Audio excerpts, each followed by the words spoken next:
Jo em dic Sandra Altamora, vaig estudiar el 2024, si no m'equivoco, el grau en psicopedagogia, fent l'especialitat d'educació formal, perquè jo havia estudiat el grau d'educació infantil i volia ampliar una mica doncs, la meva trajectòria educativa i personal, no?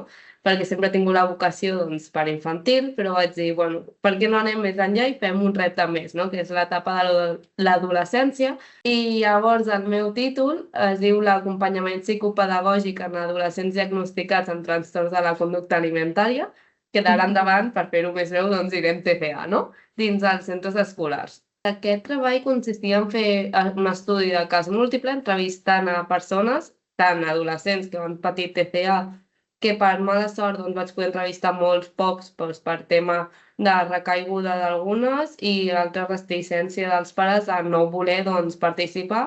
També vaig entrevistar psicòlogues, nutricionistes i psicopedagogues i llavors doncs, a través de l'ús d'entrevistes semiestructurades vaig poder analitzar doncs, com fer un bon acompanyament psicopedagògic en adolescents amb TCA i la importància doncs, d'aquesta col·laboració interdisciplinària. Aquesta temàtica la vaig escollir per diferents motius. La principal és que jo estava a l'Institut Milà i Fontanals i en aquest institut vaig detectar a batxillerat que hi havia moltíssims casos d'adolescents que estaven tenint TCA.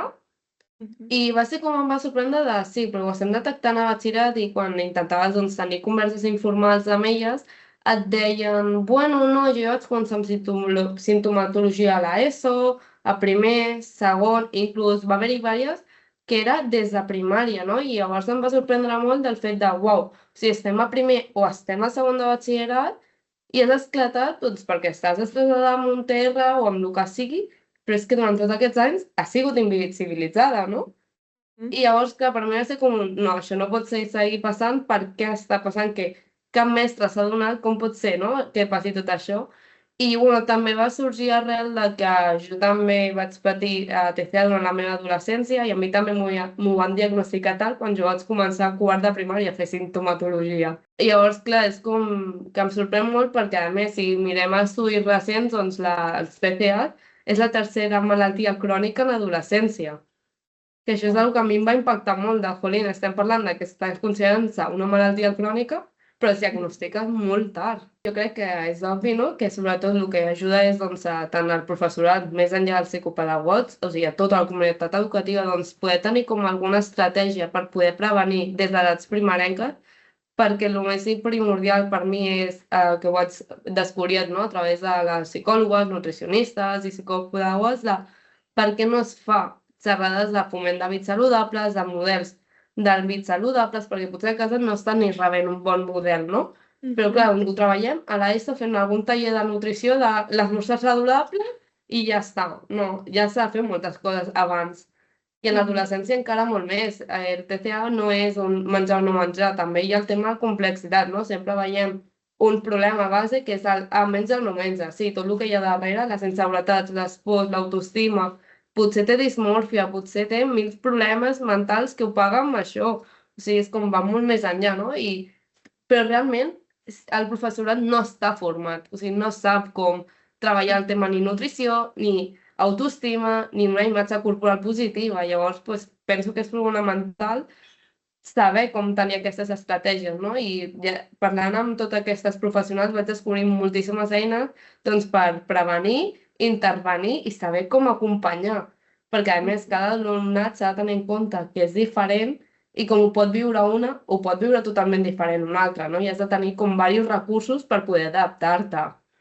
I també, doncs, facilitar estratègies als psicopedagogs i psicopedagogues, però sobretot des d'una visió amb una col·laboració interdisciplinària, és a dir, que sàpiguen que no estan sols, sinó que també hi ha nutricionistes, hi ha infermers, hi ha tot un personal amb el qual pots comptar si realment vols acompanyar i vols ajudar realment a aquestes persones que tenen aquesta malaltia. Perquè també hi ha l'estigma de que només ho viuen les noies, quan en veritat també hi ha molts nois, però és diferent. I també estan molt invisibilitzats. Per mi ha sigut una experiència molt enriquidora perquè sí que he pogut veure des d'una altra perspectiva doncs, el que és un trastorn de conducta alimentària, però sobretot veure l'impacte en l'etapa adolescent. O sigui, sí que jo ja vaig veure aquest impacte en mi mateixa, no?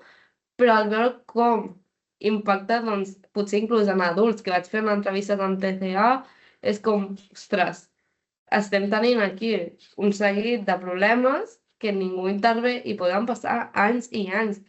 I quan t'ho detecten tard és que et queden seqüeles en l'etapa adulta i això és un gran perill per la teva vida. I del TCA, quan més tard t'ho diagnostiquen, sí que és veritat que et pots curar, però mai te'l cures al 100%, que això és una veritat que tampoc t'ho diuen.